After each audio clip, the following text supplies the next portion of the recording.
lights are on, I can see you guys. There's some real dancing happening in this section here. Looking good.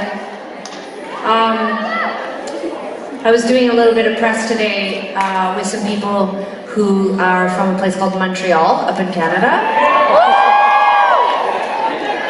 And when I told them that I was in Milwaukee, I talked to two different people, and both people, when they were like, "Where are you calling from?" And I was like, "I'm actually in Milwaukee." Both people brought up Wayne's World. Which excited me greatly, because when I think of Milwaukee, I also think of Alice Cooper and Wayne's World. But I also think of another thing pops into my head. I think about this great venue here that we've played a few times called The Rave. Kind of creepy place, but one time I had to do laundry, product of being out on the road all the time. You have to do laundry oftentimes at the venues, and I still remember it as one of the most terrifying things ever, having to change my clothes over from the washer to the dryer, and I convinced our monitor engineer to do it for me because I was too scared. And I always think of that when I come here. When we were growing up, sorry, I mean, it's a good memory, it's funny, but when we were growing up, my grandparents had a huge basement that had like a dance floor and a jukebox and all sorts of like funny slot machines my grandpa had made, and I won't do it justice in the story, but it was like a very cool space, and they were farmers and they retired very young. They were very lucky and they worked hard, but in their late 40s they were able to sell their land and move to the big city, which was called Calgary, which is where we're from. And my mom was still in high school, but they moved there and they built this big bar in their basement. Sara and I grew up there. We would go there after schools and we'd do our homework in the bar. My grandparents did not give us alcohol, but when they weren't looking, we totally snuck alcohol. But anyway, my grandma would, when she was cooking, she would always pick one of us. She'd be like, "Tegan, run downstairs and get a bucket of ice from the bar." And I would get halfway down the stairs every single time, and then I would just spin around on the stairs and run back upstairs. I was so fucking afraid of going into the basement.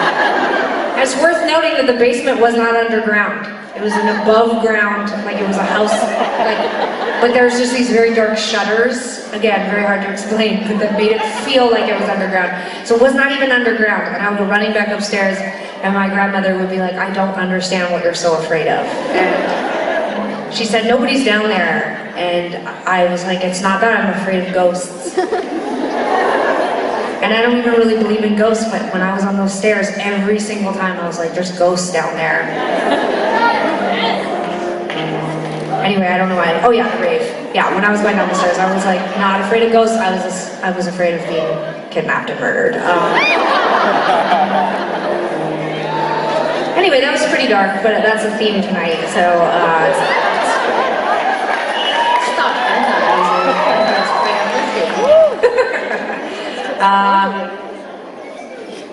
Yeah, I'm gonna. This song's off a record called "The Con." Do you guys know that record? I moved into a house. I'd been in a long relationship, and then I moved into this house. I was all by myself for the first time, really, in my 20s as an adult. And I wrote all these sad songs in the house. And although it was one of the deepest, darkest, most depressing times of my life, I look back on it quite fondly. So this is the 10-year anniversary of that record.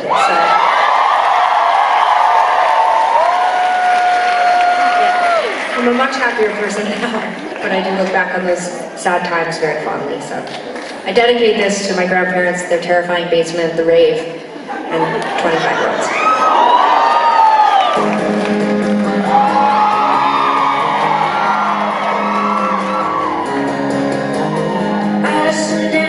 I'm guilty of this, you should know this. I broke down emotion back before you had a chance to look at the car when I am moving past this, giving notice. I have to go, yes I know the feeling, know you're leaving.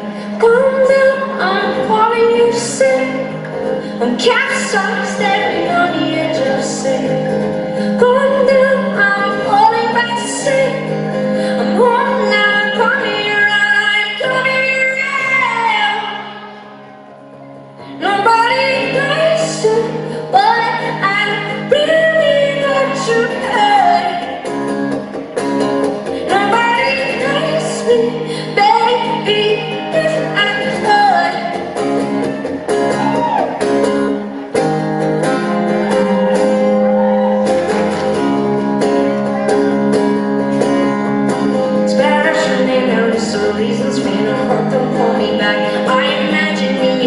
assistant, non-assistant. I followed suit and laid out on my back. Imagine that.